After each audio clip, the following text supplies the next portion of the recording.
Hello friends, CRPF constable के लिए बहुत अच्छी वैकेंसी आई हुई है सीआरपीएफ में। तो जो भी कैंडिडेट सीआरपीएफ में कांस्टेबल बनना चाहते हैं उनके लिए बम्पर वैकेंसी आई हुई है। ठीक है, बहुत ज़्यादा पोस्ट है। ठीक है, इसमें तो आप लोग एक चीज़ देख लेंगे, डेट कब से कब तक है अप्लाई करने का। तो ये ऑफिशियल नोटिफिकेशन है। ठीक है, अब date of submission of online application क्या है? 27/3/2023, मतलब 27 मार्च 2023 से फॉर्म अप्लाई होगा। ठीक है, last date for receipt of online application and online fee payment कब है? 25/4/2023 तक आप लोग फ़ी का पेमेंट कर सकते हैं और अप्लाई कर सकते हैं उस दिन तक। Release of admit card for computer based test 20/6/2023 से 25/6/2023 तक, मतलब आपको एडमिट कार्ड मिल जाएगा आपका किस दिन एग्जाम है। Schedule of computer based test tentative है, बताया गया है कि इस दिन से इस दिन तक हो सकता है, 1/7/2023 से 13/7/2023। तो फ्रेंड्स, अगर कोई कांस्टेबल बनना चाहते हैं उनके लिए बहुत अच्छी वैकेंसी भी है, ऑल इंडिया का जॉब है। ठीक है, तो आप लोग अप्लाई कर देंगे टाइम के साथ ही। अब यहाँ पे हम लोग देख सकते हैं, The CRPF will conduct an open competitive examination for recruitment of Indian citizens against vacancies prescribed for male and female candidates who are ordinarily residents of their respective states or UTs to fill up the vacancies of constable, technical and tradesmen in Central Reserve Police Force as per the recruitment scheme or rules formulated by the Ministry of Home Affairs। कहने का मतलब यह है कि India के में different states में ये वैकेंसी है। ठीक है, पूरा ऑल इंडिया जॉब है। तो जो भी कैंडिडेट सीआरपीएफ में, मतलब सेंट्रल रिजर्व पुलिस फोर्स में कांस्टेबल बनना चाहते हैं, मतलब टेक्निकल या ट्रेड्समैन में, तो वो अप्लाई कर सकते हैं। ठीक है, अब क्या है इसमें, क्या क्या मतलब क्या होगा, कैसे होगा सिलेक्शन? तो पहले होगा, the recruitment process will consist of computer based test, physical standard test, physical efficiency test, trade test, document verification, medical examination. ठीक है, तो इसमें बोला जा रहा है कि रिक्रूटमेंट प्रोसेस में क्या क्या होगा। तो सबसे पहले सीबीटी होगा। ठीक है, फिर फिजिकल स्टैंडर्ड टेस्ट होगा, फिर उसके बाद पीईटी का फिजिकल एफिशिएंसी टेस्ट होगा, और ट्रेड टेस्ट होगा, डॉक्यूमेंट वेरिफिकेशन होगा, मेडिकल एग्जामिनेशन होगा। ठीक है, अब the salient features of the recruitment R S under. ठीक है, अब देखते हैं क्या क्या है। Application will be accepted online only, online mode से ही अप्लाई आप कर सकते, कोई ऑफलाइन मोड से अप्लाई नहीं होगा। ठीक है, इसलिए आप लोग अप्लाई करेंगे ऑनलाइन मोड से ही। उसके बाद क्या है, computer based test will be conducted in Hindi और इंग्लिश, हिंदी और इंग्लिश दोनों में क्वेश्चंस रहेगा। ठीक है, अब यहाँ पे देख लीजिए, computer based test, physical standard test, physical efficiency test, trade test, document verification, detail medical examination, review medical examination will be scheduled and conducted by the CRPF. ये कहा जा रहा है कि कंप्यूटर बेस्ड टेस्ट जो होगा, फिजिकल स्टैंडर्ड टेस्ट होगा, या फिजिकल एफिशिएंसी टेस्ट जो होगा, ट्रेड टेस्ट जो होगा, डॉक्यूमेंट वेरिफिकेशन जो होगा, और मेडिकल एग्जामिनेशन होगा, सारा चीज़ सीआरपीएफ के द्वारा ही किया जाएगा। ठीक है, collection of required eligibility certificates, documents from the candidates and their verification will be carried out at the time of detail medical examination by the CRPF. कहने का मतलब जैसे सीबीटी हो जाएगा, पीईटी हो जाएगा, मतलब फिजिकल एफिशिएंसी टेस्ट हो जाएगा, ट्रेड टेस्ट हो जाएगा, उसके बाद डॉक्यूमेंट वेरिफिकेशन होगा, और कब होगा? मेडिकल एग्जामिनेशन के टाइम होगा, सीआरपीएफ के द्वारा किया जाएगा। ठीक है, तो कैंडिडेट्स अपना सारा डॉक्यूमेंट, जैसे आपका जैसे स्टेट डोमिसाइल हो, या फिर आप कह सकते हैं कि मेडिकल सर्टिफिकेट हो, अगर तो वो सब पहले ही बनवा लेंगे। कहने जैसे अगर कोई SC ST का मतलब वो कोटा से हैं तो वो अपना सर्टिफिकेट बनवा लेंगे, OBC NCL से हैं तो वो अपना सर्टिफिकेट बना के रख लेंगे। ठीक है, ताकि उस समय आप लोगों को कोई दिक्कत ना हो। अगला देखते हैं, category wise vacancies of constable, technical और tradesman will be filled as per the vacancies available in various states और यूटीज़। कहने का मतलब कि हर स्टेट में कांस्टेबल में टेक्निकल और ट्रेड्समैन का अलग अलग वैकेंसीज है। एक बार वो लोग चेक कर लेंगे आप फॉर्म भरते वक्त। ठीक है, final selection will be made on the basis of marks obtain in CBT, और ऑब्वियसली सारा मार्क्स होने के बाद ही आपका सिलेक्शन पता चलेगा, किसका सिलेक्शन हुआ किसका नहीं हुआ। ठीक है, उसके बाद है, final result will be declared by the CRPF based on the performance of candidate in the CBT subject to their qualifying the PST और PD। मतलब CBT में क्वालिफाई होने के बाद आपको फिजिकल एफिशिएंसी टेस्ट में भी होना पड़ेगा पास, मेडिकल एग्जामिनेशन में ही, तब आपका सिलेक्शन होगा। ठीक है, admit card for any stage of examination will not be send by post, post के द्वारा आपको एडमिट कार्ड नहीं भेजा जाएगा। Facility for download of admit cards will be provided at the website of CRPF, http www.crpf www.crpf.gov.in, मतलब आपको CRPF के website पे ही एडमिट कार्ड मिल जाएगा, वहाँ से आप लोग डाउनलोड कर सकते हैं।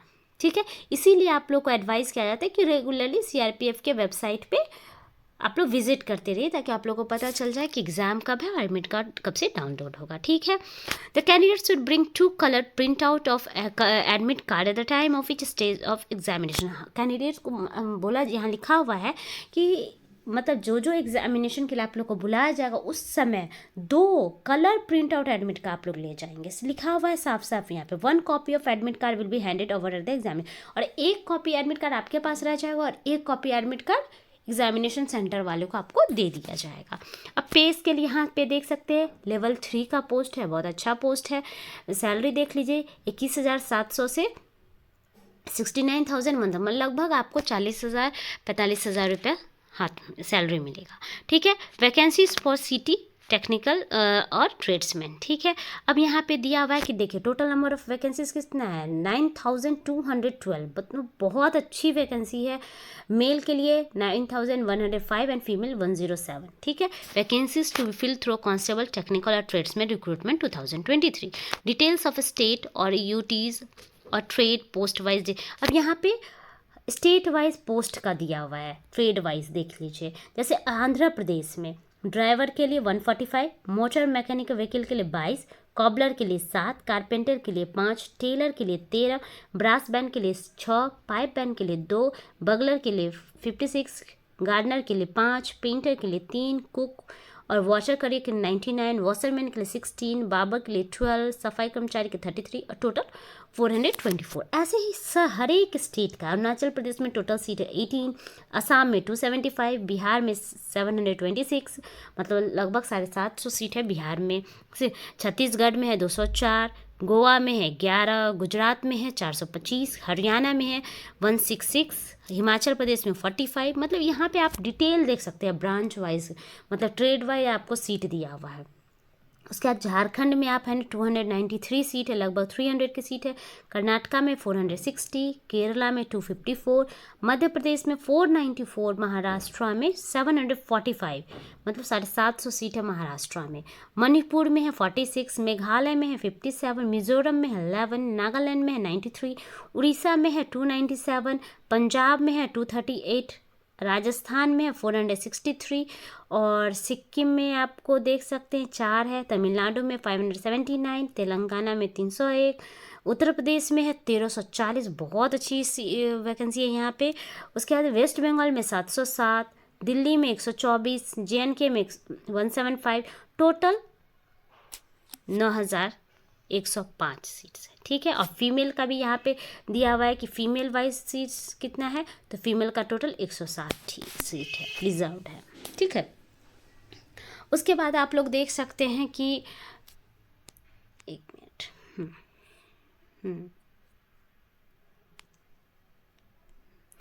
फिर है यहाँ पे लिखा हुआ है 10% vacancies are earmarked for ex serviceman if suitable ESM candidates are not available, vacancies reserve for ESM will be filled by non ESM candidate respective. कहने का मतलब कि 10% जो वैकेंसी है, सीट है, वो एक्स सर्विसमैन के लिए रिजर्व है। बट अगर एक्स सर्विसमैन अवेलेबल नहीं हो पाते हैं, नहीं उसमें होते हैं सेलेक्ट, तो क्या होगा कि वो नॉन एक्स सर्विसमैन वालों के लिए से भरा जाएगा सीट। ठीक है, उसके बाद स्टेट वाइज आप लोग देख ही लिए हैं। अब नेशनलिटी और citizenship, candidates must be a citizen of India, vacancies are state और UTs wise, hence a candidate must submit domicile PRC against in his और हर स्टेट यूटीज। इसमें कहने का मतलब है कि यहाँ पे वैकेंसी स्टेट वाइज है, तो स्टेट से आप अप्लाई करेंगे, उस स्टेट का डोमिसाइल आपको दिखाना पड़ेगा। ठीक है, और आपको सिटीजन ऑफ इंडिया होना कंपलसरी है। ठीक है, एज लिमिट क्या है कि आप लोग यहाँ पे देख सकते हैं 21 साल से मिनिमम 21 और मैक्सिमम 27 साल। ठीक है, यहाँ पे आप देख सकते हैं, और एज रिलैक्सेशन भी मिला है। तो SC/ST के लिए 500, OBC SC/ST के लिए 5 साल, OBC के लिए 3 साल, एक्स सर्विसमैन के लिए 3 साल। ठीक है, तो ये सब आप एक बार देख सकते हैं कि 1984 के राइट्स में जो हुए थे, तो उनके लिए 5 इयर्स, ऐसे देख सकते हैं ये सब अपन। ठीक है, और OBC के लिए सेंट्रल लिस्ट को देखा जाएगा, मे रिफर टू NCBC वेबसाइट। ठीक है, जो सेंट्रल लिस्ट में जो भी कास्ट का OBC होगा वही OBC वैलिड होगा। ठीक है, तो वो देख लेंगे। उसके बाद आप है उसके नीचे देख सकते हैं एक्स सर्विसमैन किसको बोलते हैं, उसके बारे में बताया गया है कि किस वाले को एक्स सर्विसमैन के तहत लिया जाएगा, तो वो सब का डिटेल एक्सप्लेनेशन है, ठीक है। उसके बाद है फॉर्मेट्स ऑफ सर्टिफिकेट्स अभी बताया गया है किस टाइप का फॉर्मेट होना चाहिए। अब है क्वालिफिकेशन क्या है, ठीक है। तो यहाँ पे आप लोग देख सकते हैं एजुकेशनल और professional qualification of each trade और पोस्ट इज एज अंडर, ठीक है। अब सीटी और ड्राइवर के लिए एजुकेशन क्वालिफिकेशन क्या है, मिनिमम मैट्रिक होना चाहिए, 10th पास होना चाहिए और equivalent from a recognized board और university recognized by the central और स्टेट गवर्नमेंट, या तो स्टेट गवर्नमेंट के से मैट्रिक पास हो या सेंट्रल गवर्नमेंट से हो, ठीक है। ठीक है, मैट्रिक पास कहीं से भी 10th पास होना चाहिए। टेक्निकल क्वालिफिकेशन क्या है, should possess heavy transport vehicle driving licence, obviously driver का सीट है तो ड्राइविंग लाइसेंस होना बहुत ज़रूरी है। And should pass the driving test at the time of recruitment के बाद क्या होगा, ड्राइविंग टेस्ट होगा, उसमें आपको पास होना बहुत ज़रूरी है, ठीक है।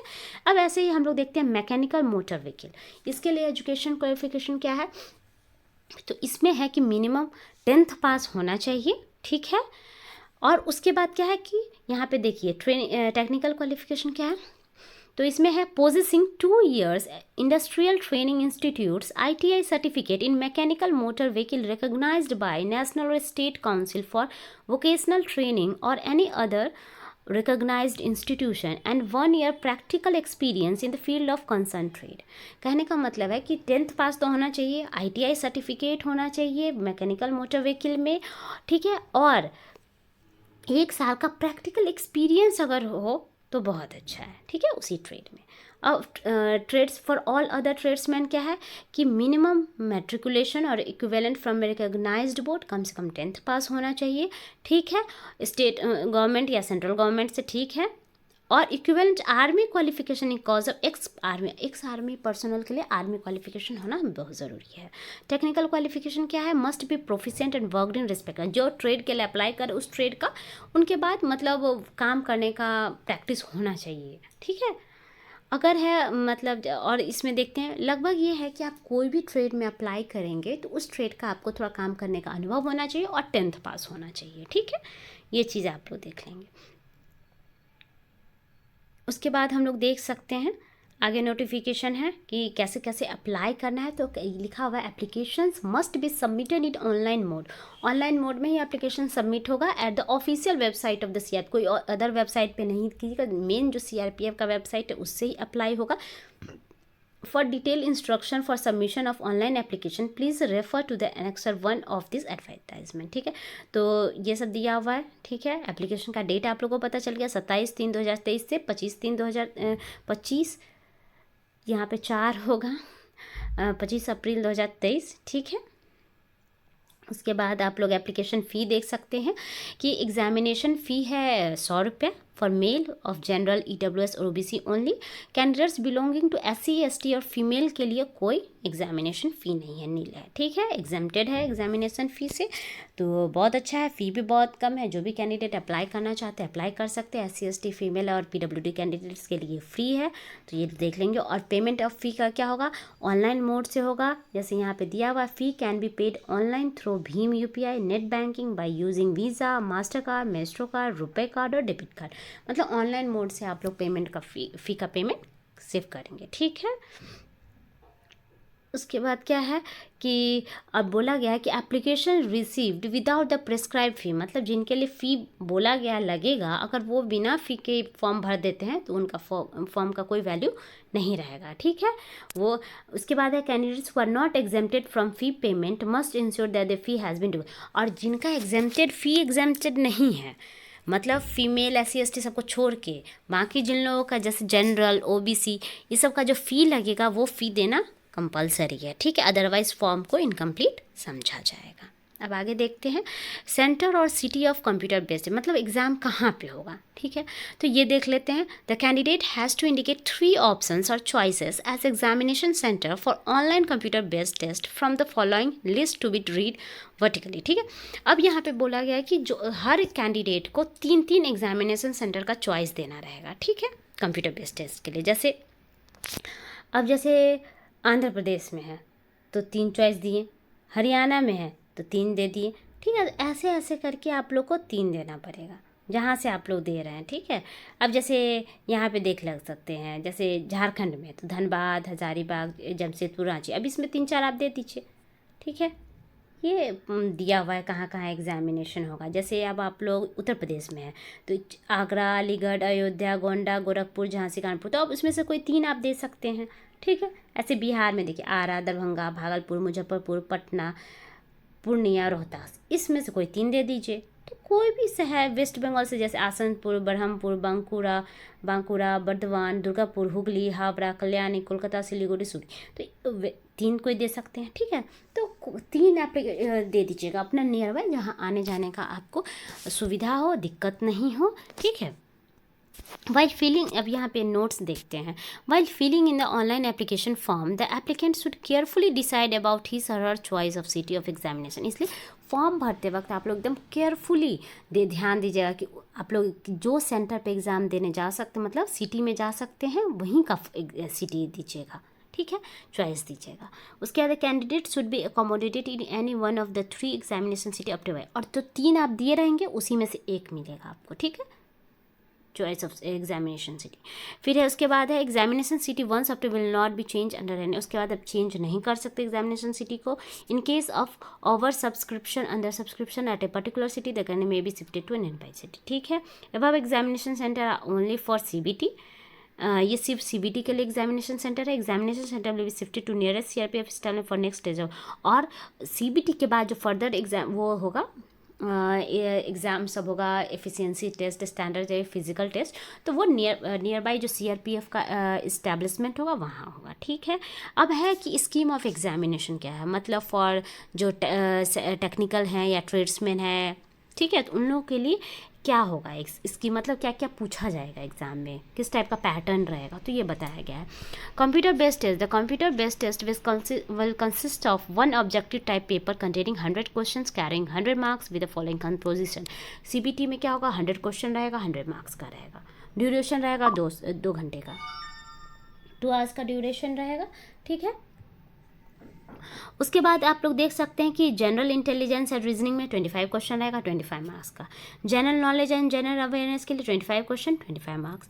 Elementary mathematics 25 question, 25 marks. English और हिंदी 25 क्वेश्चन, 25 मार्क्स, ठीक है। अब है all question will be of objective multiple choice question ही होगा। जैसे बताया गया 100 क्वेश्चन रहेगा, 100 मार्क्स रहेगा और 2 घंटे का रहेगा। द CBT भी और हिंदी और इंग्लिश दोनों में क्वेश्चन रहेगा। There will be negative marking of 0.25 marks for each wrong answer के लिए आपको 0.25 नंबर काट लिया जाएगा। Candidates are therefore advise to keep this in mind while answering, इसलिए आप लोग जब आंसर करेंगे तो सोच समझ के आंसर कीजिएगा, जो सही आंसर हो वही कीजिएगा, क्योंकि नेगेटिव मार्किंग भी है। The date and centre of CBT will be inform to the candidates via admit card only through the website of the CRPF। सिर्फ CRPF के वेबसाइट पे ही आपको एडमिट कार्ड डाउनलोड करने का मौका मिलेगा, और डेट और सेंटर कहाँ है वो भी वहीं पता चलेगा, ठीक है। There shall be no provision for revaluation rechecking of this course, इसलिए और इसमें क्या एक बार जो स्कोर आ गया वही रहेगा, ये नहीं कि बार बार स्कोर का आप रीवैल्यूएशन के लिए दे रहे हैं तो होगा, ठीक है। उसके बाद है marks scored by candidates in CBT will be normalized and such normalized score will be used to determine final merit and cut off marks। और इसमें क्या normalization होगा CBT मार्क्स का, ठीक है। और द क्वेश्चन और CBT में किस लेवल का रहेगा, तो मैट्रिकुलेशन, जैसा कि आप लोग देख सकते हैं कि इसमें मैट्रिक जो किए हैं, 10th जो पास किए हैं उस लेवल का एग्ज़ाम है, इसलिए जो मैट्रिकुलेशन लेवल है उसी टाइप का क्वेश्चन भी रहेगा, ठीक है। उसके बाद है कैंडिडेट्स को कैलकुलेटर ले जाना अलाउ नहीं है, ठीक है। अब सिलेबस क्या है, अब जैसे 4 सेक्शन था तो उसमें सिलेबस क्या है, जनरल इंटेलिजेंस है, रीजनिंग में हम लोग देखते हैं, जैसे है analytical aptitude and ability to observe and distinguish pattern will be tested through question principally of non verbal type, ठीक है। दिस कंपोनेंट में include questions on analogies, similarities and differences.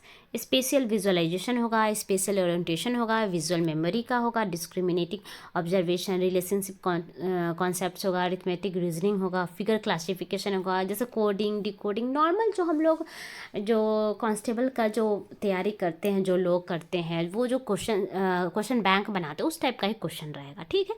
General knowledge and general awareness में आप लोग को रहेगा जैसे जो आसपास चीज़ें जो हो रही है, लिखा भी हुआ है, question in this component will be aimed at testing the candidates general awareness of the environment around, मतलब उनके आसपास, मतलब देश दुनिया में उस समय क्या हो रहा है उसी के बारे में ज़्यादा पूछा जाएगा। Questions will also be design to test knowledge of current events and of such matters और everyday observation and experience in their scientific aspects as may be expected of any educated person. ठीक है, जो जानकारी होना बहुत ज़रूरी है उससे रिलेटेड क्वेश्चन आएगा। ठीक है, जैसे इधर आएगा हिस्ट्री से, नेबरिंग कंट्रीज से, कल्चर से, जियोग्राफी से, इकोनॉमिक साइंस से, थोड़ा पॉलिटी से भी रहेगा, कॉन्स्टिट्यूशन से भी रहेगा।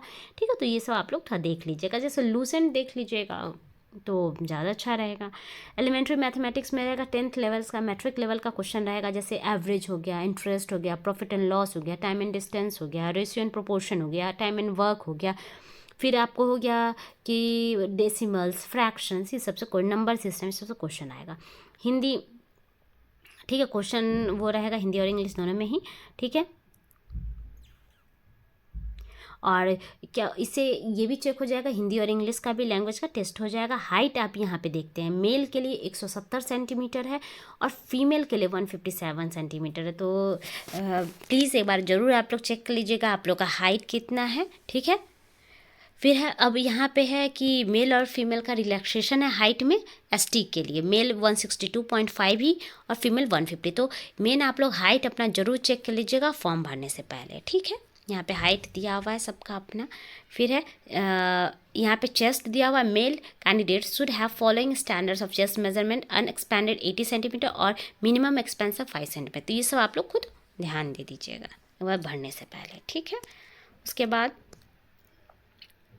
पीईटी में क्या क्या होगा, कितना टाइम लिमिट के तहत आप लोगों को क्या करना पड़ेगा वो यहाँ पे दिया हुआ है।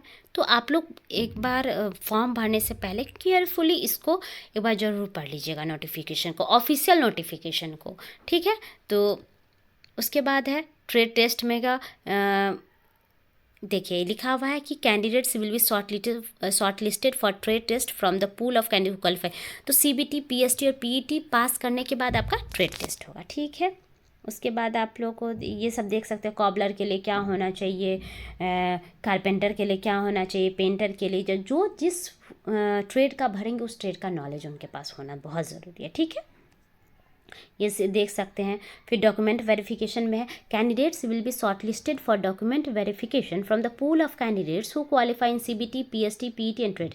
कहने का मतलब है कि जो भी कैंडिडेट सीबीटी, पीएसटी, पीईटी और ट्रेड टेस्ट में पास कर लेंगे उनको बुलाया जाएगा डॉक्यूमेंट वेरिफिकेशन के लिए। ठीक है, the candidates are advise to carry original documents along with self attested photocopies of the same with them at the time of reporting at recruitment centre. कहने का मतलब जिनका डॉक्यूमेंट वेरिफिकेशन जिनको बुलाया जाएगा वो कैंडिडेट उस टाइम अपना ओरिजिनल तो लेके जाएंगे, साथ में एक फोटोकॉपी भी ले जाएंगे सेल्फ अटेस्टेड किए हुए। ठीक है, eight the time of document verification following documents will be physically verified. ठीक है, और यहाँ पे लिस्ट ऑफ डॉक्यूमेंट है वो सब आप लोग रेडी करके रख लेंगे, जैसे matriculation, secondary examination certificate to prove age, name and education qualification, 10th का सर्टिफिकेट लगेगा। ठीक है, एज, नेम और एजुकेशनल क्वालिफिकेशन प्रूफ करने के लिए, डोमिसाइल जिस स्टेट के हैं वो आप लगा देंगे। ठीक है, अगर डिफेंस पर्सनल है तो उनका सर्टिफिकेट लगेगा, अगर है तो एक्स सर्विसमैन का बेनिफिट लेना चाहते तो उनका उसका लगेगा, कास्ट सर्टिफिकेट का बेनिफिट ना कास्ट सर्टिफिकेट लगेगा। ठीक है, और ये हाइट वेट का भी, हाइट का लगेगा, चेस्ट का लगेगा। ठीक है, ड्राइविंग लाइसेंस लगेगा जो ड्राइवर वगैरह के लिए अप्लाई किए हैं। ठीक है, और आईटीआई सर्टिफिकेट जैसे फिटर, मैकेनिकल टाइप का जो भी फील्ड ट्रेड से करेंगे उनके लिए आईटीआई सर्टिफिकेट भी लगेगा। ठीक है, अब ये आप लोग देख लिए।